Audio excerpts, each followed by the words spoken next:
All right.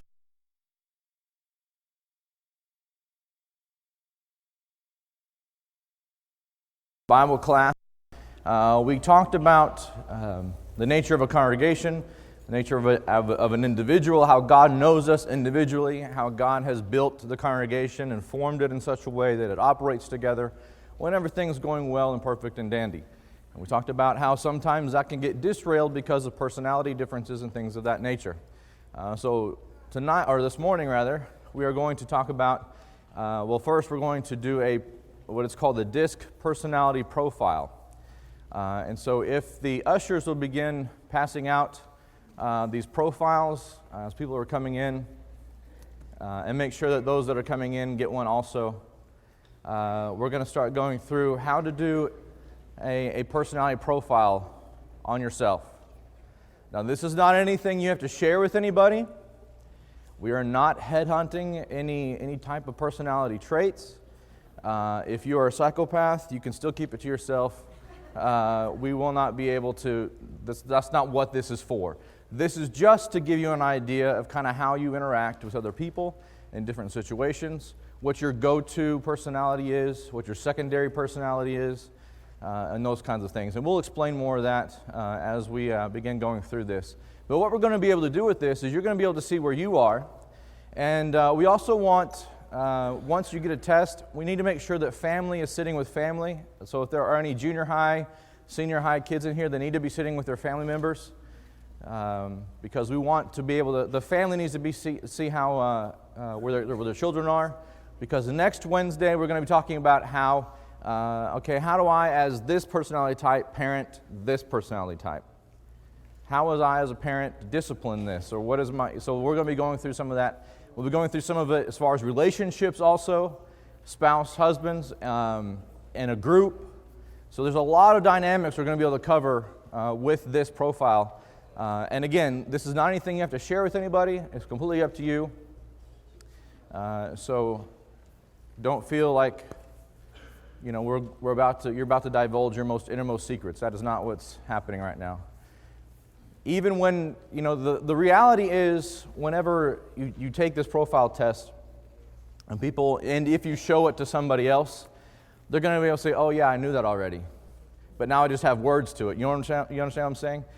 I knew that about you already, but now I have an actual words to describe, kind of your personality. And those words will be different but depending on who we are, right? So who has one already? A profile? Is there anybody that does not have a profile test? Okay, so this group down here. Yeah, pretty much this section. Not here or here so much, but right here.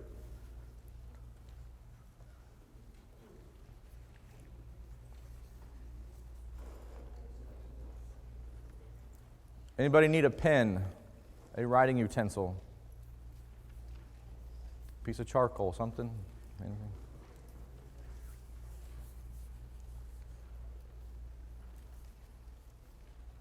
This should take 7 minutes, and we'll go through some instructions here together. In a perfect world, it should take 7 minutes. Part of when you're doing this profile, do not overanalyze every word. Don't overthink it. Just your first reaction to what the words are. And again, parents, some of these words may be out of the vocabulary of someone in the junior high, so you need to make sure that you help them with that.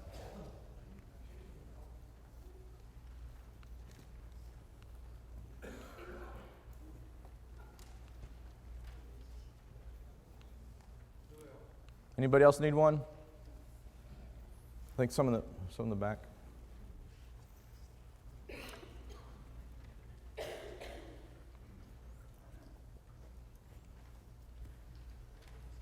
Did you get a test? Did you get a piece of paper? You don't want one? Okay.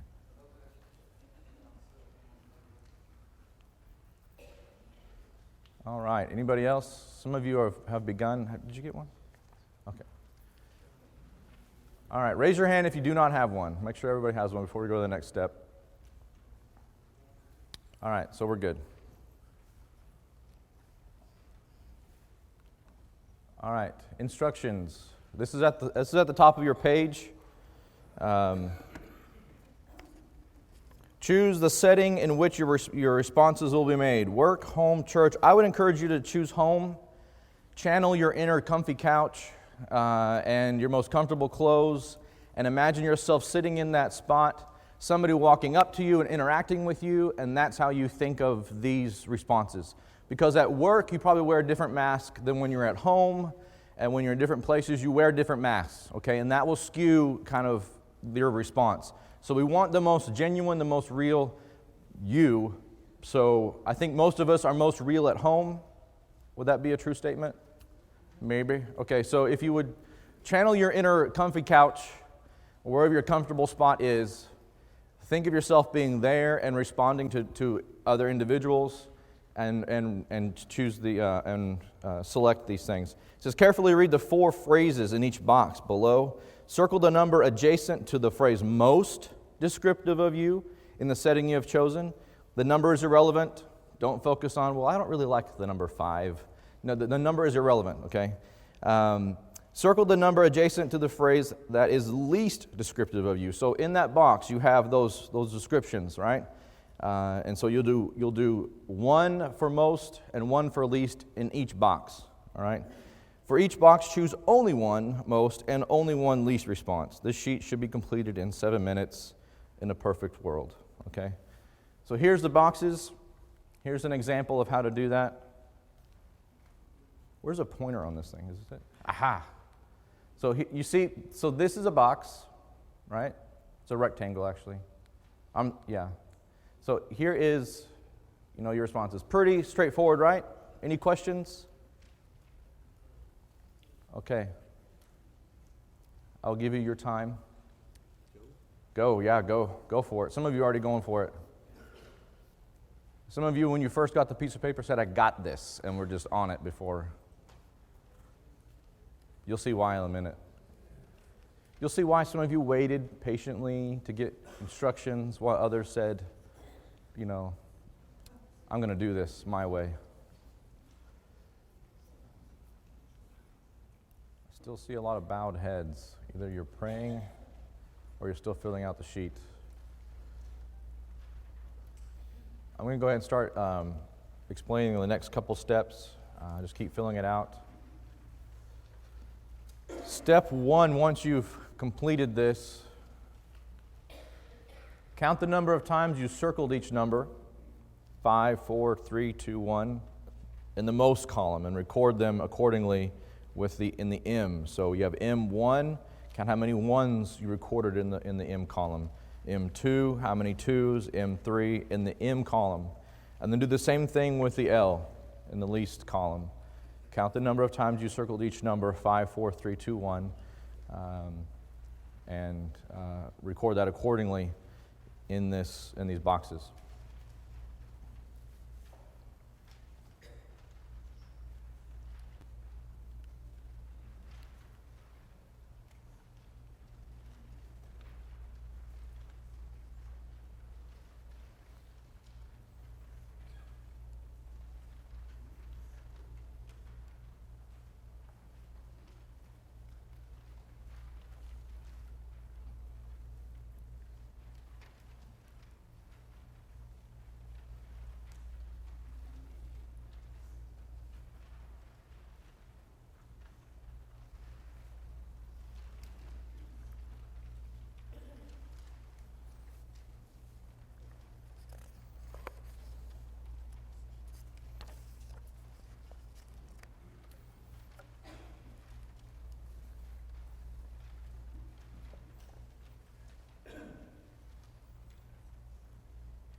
right, again, for those of you who came in late, again, our best estimates, we tried to estimate how many people were going to be here, and we failed. I say we, I meant me. Cindy was slightly involved in the process, but I'll take the blame on that one. I will have tonight on the welcome desk some of these out for you, for those who came in late, and be able to get your copy and be ready for Wednesday.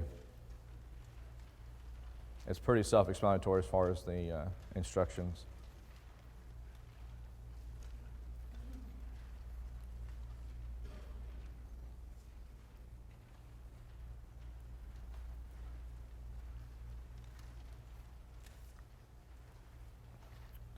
All right, step 3 and 4. Use the numbers from the row labeled M to complete graph 1, and the numbers from labeled L to complete graph 2. So see the corresponding letter, D with the 1s, I with the 2s, S with the 3s, C with the 4s. The 5s were there for fun, apparently.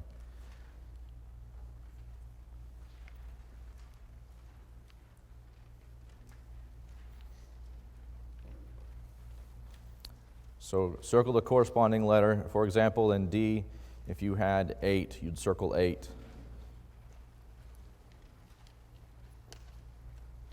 If you're in a situation where there is no letter, no number in the area where your letter is, just kind of put a line or a mark between the two numbers that are closest.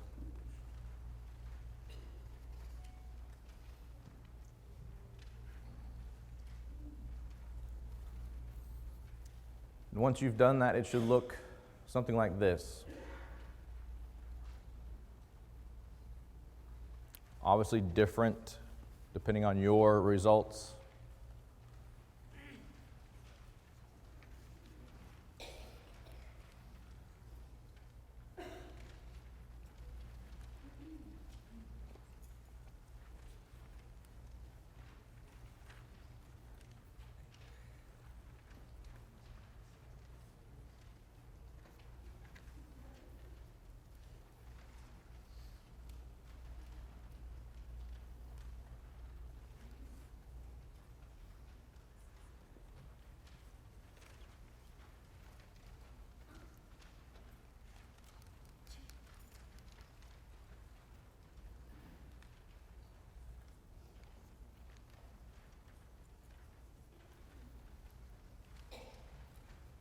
How are we doing? Are we still graphing? Still. Graphing's fun, isn't it?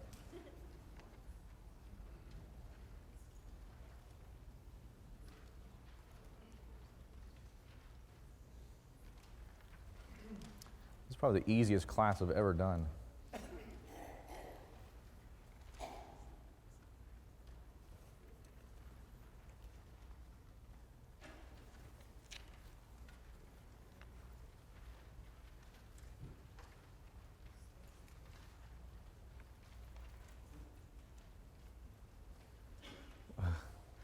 No, not just like, no. All right, how are we? Are we graphed out?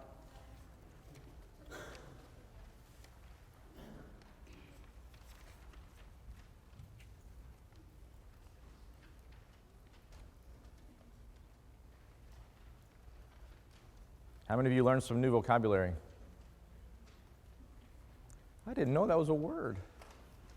I learned how to spell some words I didn't know how to spell, actually.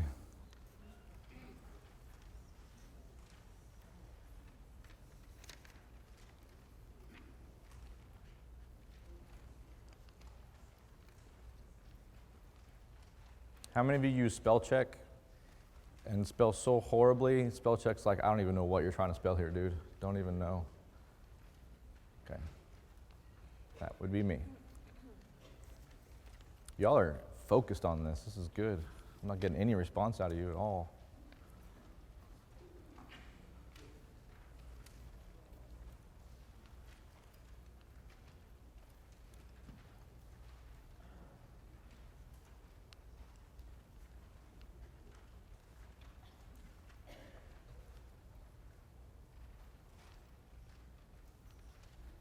All right, we're going to go ahead and start now. Most of you should be graphing or almost done with graphing. You notice that you have two lines here. This is expected of me, or what you feel is expected of you. This is me. So you have in this situation, this completely random person. This is what is expected of them. You see the difference here. Here's their eye, is really low, but this is them. So here's their eye over here. So they feel they're expected to bury that eye, while their eye is a more dominant character trait. And you'll see kind of what that means as we go through this. All right, are we good? Do you see the difference here between the two graphs? This is what I feel or you feel is expected of you, and then this is what most closely represents you. Some of them may be equal. Some of them may be really different. Some of your graphs may look different. If your graph is, a lot of them are below, wrong one. If a lot of them are below the line here and don't really go up above the line, that means you may be under a really stressful situation or didn't understand the instructions well on the test or something. So, no, I'm serious. If you weren't able to really focus on this, it could represent the fact that you're kind of not in a situation to be able to really focus on this very well. So that may be what that means. I'm being serious about that. Has everybody got it? Before we go on, I want to mention this. There are no wrong answers. There are no personality types that are better than others. As a body, we need every one of these personality types. Okay? We need every one of these personality types. And you will have one that is your dominant. In this case, the S is a dominant. Even in both, the S is dominant. And then a secondary. And then these others do play a part in your personality profile as far as, they kind of harmonize and make you, all right? You're not just one personality, but under duress or under certain situations, this will be your go-to, and it'll be tempered by these others, okay? Does that make sense? So your highest one will be your go-to personality style, and your others will kind of temper that depending on what it is. And again, there are no ones that are better than other ones. On each personality type, there are the good attributes of that personality style, and then the bad attributes of that personality style. So if we're operating under biblical principles, doing the things we should be doing, then we're good. But if I'm operating not by the Bible and not doing things the way I should be doing, there's the bad side of every personality trait. Okay? Does that make sense? I think you'll see that more as we go along in this. How much time do we have, by the way? Does everybody have their style? Yeah. All right, so find your color or your letter.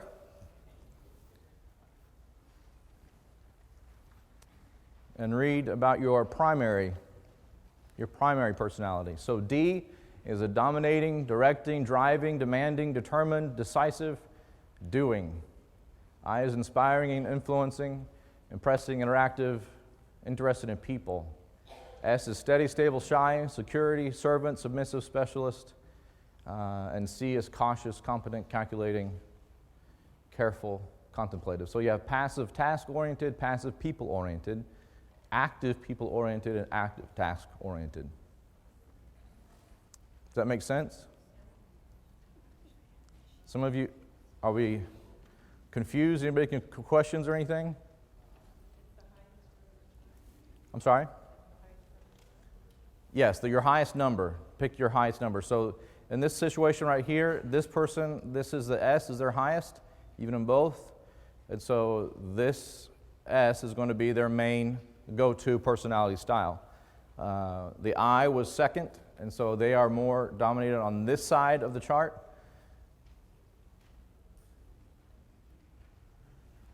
Does that make sense? How many of you think it's just way off, like it's not you at all? Okay, some of you are looking like, this is not me. Not me. As we go through this, you might kind of see some more of it. I've known people who've taken this test and said, that is not me at all, 100% not me. And then once they've gone through it, said, oh yeah, that might be me. So just give it a chance. And again, you may want to take it again. If you really think it's completely not you, you may want to take it again and see what happens.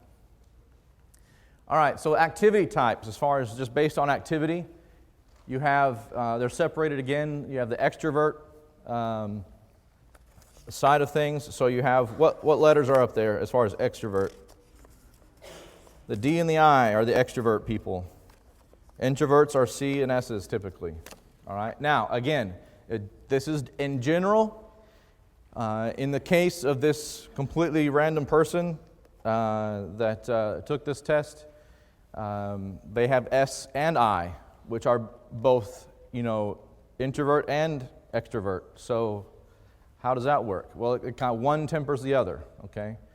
So if they were completely S, all the other numbers were low and they were off the chart S, this would maybe be the person that would peek their head inside the door and kind of come in. They were that shy, all right?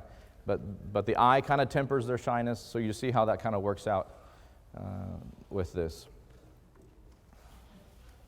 All right, so now you have the task side of things. You have some people that are more task-oriented, some people who are more people-oriented. So when you come into the office in the morning, all right, and you go into the office, you have some people that the first thing they talk to you is like, hey, we got this going on today, this is this task, right?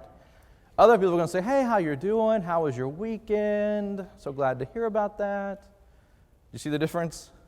So some people are more task-oriented and some people are more people-oriented.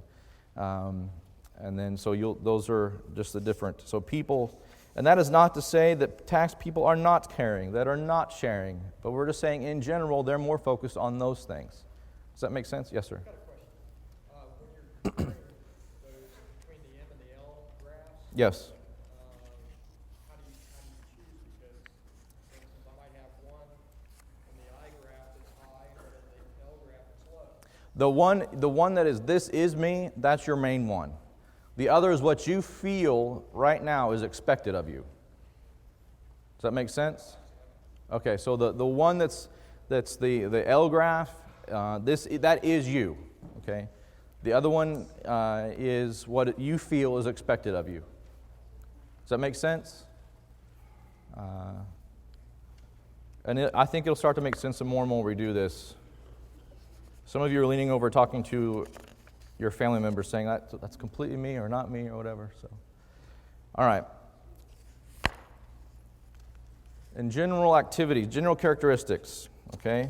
Again, this is not to say that you can't be some of these other ones. I'm just saying your general main character trait is generally these things. So with the D, you're determined, driving, ambitious, pioneering, strong-willed, competitive, decisive, responsible, skeptical, logical, independent. Spock, in a nutshell.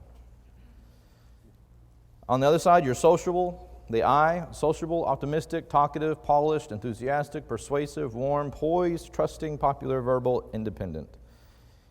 S, conservative, loyal, cooperative, predictable, deliberate, reflective, passive, patient, possessive, systematic, resistant to change, steady. And the C is conservative, calculating, low-keyed, stable, dependable, cautious, traditional, neat, systematic, accurate, tactful, diplomatic. Again, this is not to say that you don't have a mix. Everybody has a mix of these things. You're not just one of these, okay? So be wary of that, of thinking, well, I'm just this, okay? Also, just because this is your personality trait doesn't mean you get to use it as an excuse. Well, that's just how I am.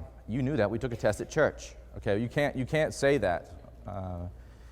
Because we know how we are, that means we need to know how we interact with each other. Okay, and so now I know where I am, and I know that there are other personality types that would think or talk differently. I need to be aware of that and be accommodating, because we are ones that would encourage and help to encourage one another, not use our personality type as a weapon against each other, right?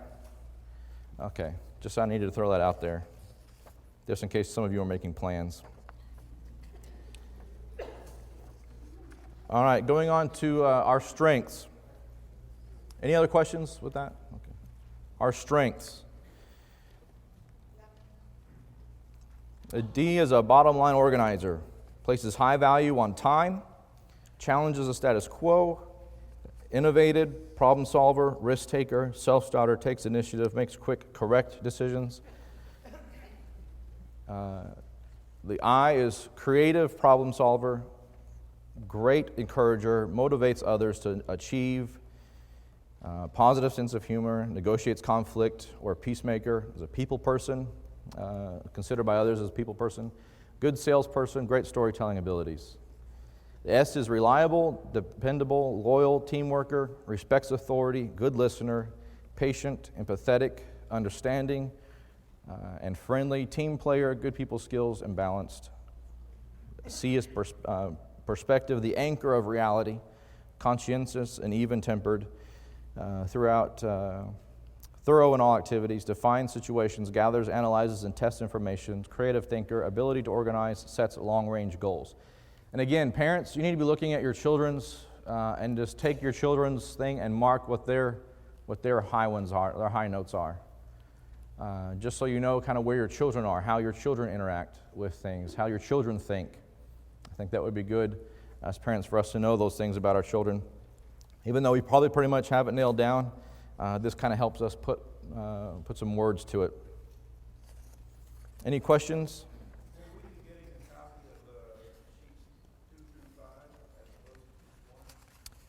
Would you like copies of Sheets 2 through 5? Sure. Could write all that stuff down. Oh, come on. If I did write it down, it wouldn't be readable. Come on. We can make it available, yes. Yeah. We'll, can we make it downloadable? David, can we make it downloadable from the website? What's that? Okay, we'll put it on the website tomorrow, and you can download that. That way, is that kosher for everybody? If you physically don't have the possibility of downloading this, physically just don't have it, just come talk to me and I'll get it to you. But otherwise, please download it. Or just, it'll be on your computer, it'll be on your cellular device. And you can whip it out in party conversations and say, this is you right here, guy. Okay. All right. How about our limitations? I told you there are strengths on each character trait. There are limitations. I don't want to say weaknesses, limitations, things that we need to be mindful of, aware of. If we're on the bad side of our character trait, if we're just a little hangry, this will be the area we're going to, okay? All right? Limitations. With the D, oversteps authority, argumentative, dislikes the routine, self-absorbed, hard to admit he or she is wrong, reluctant to delegate, too bossy, or insensitive. On the I, more concerned with popularity than tangible results, inattentive to detail, short attention span, squirrel. Overuses gestures and facial expressions, too gullible and naive, impulsive, exaggerates. S, resistant to change, loyal team worker, sensitive to criticism and confrontation, difficulty establishing priorities, difficulty making quick decisions, lacks decisiveness, enthusiasm or energy, may sacrifice results for harmony. And the C, need to have clear boundaries, bound by procedures and policies, gets bogged down in details, prefer not to verbalize feelings, will give in rather than argue, remembers the negatives, suspicious of others, easily depressed. So you see the other side, the flip side of these things, right? These are things we need to be mindful of, we need to be aware of, all right? When we know more now about our personality styles, personality profiles, these are the danger areas for each one of these. And again, if you're pretty high on two of these, you need to be mindful of both. You're kind of a blend of two or three things. You're not just one personality type. Any questions about this? Concerns? There's no elbowing going on right now. Okay. And we have 5 minutes. All right. Biblical advice. For the D, be gentle, not bossy. Wisdom from above is gentle, James 3:17. Control your feelings and actions. Be angry and sin not. Focus on one thing at a time. This one thing I do, Philippians 3. And have a servant's attitude. Through love, serve one another, Galatians 5:13. The eye, be humble, avoid pride. Humble yourself in the sight of God, James 3:17. Control your speech. Be quick to hear, slow to speak. That's hard to do, right? That's just hard sometimes. Be more organized. Do all things decently and in order. Be patient. Be patient with everyone. That's pretty straightforward. Be confident and fearless for the S. God has not given us a spirit of timidity. Be bold and strong, from Joshua 1:6. Be more enthusiastic. Whatever you do, do heartily as unto the Lord. And the C, be more positive. Whatsoever things are lovely, a good report, think on these things. Avoid a bitter and critical spirit. Be joyful, and don't worry.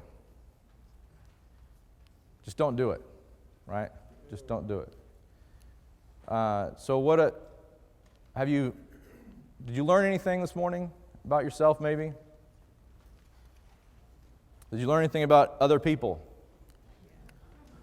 I totally knew it already. Now they know, right?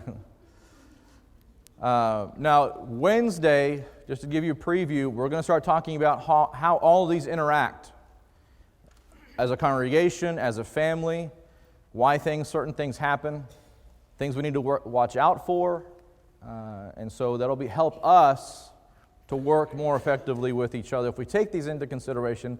And I'm not saying that we go through life every day analyzing everybody psychologically, but it helps us just to be aware that other people think differently. Sometimes we get so focused on what we're doing that we think, well, this is the right way to do something. And we don't realize that there are other ways of thinking about something, and we get crossroads with each other. Also, helping to know what our weaknesses are, our limitations may be, in order to be aware of those things and how they can play a part negatively in our interactions socially and even in our family, more importantly. Any thoughts, concerns, questions before we close? Nothing? You have been very patient and very good. Thank you very much. We will close class now at this time.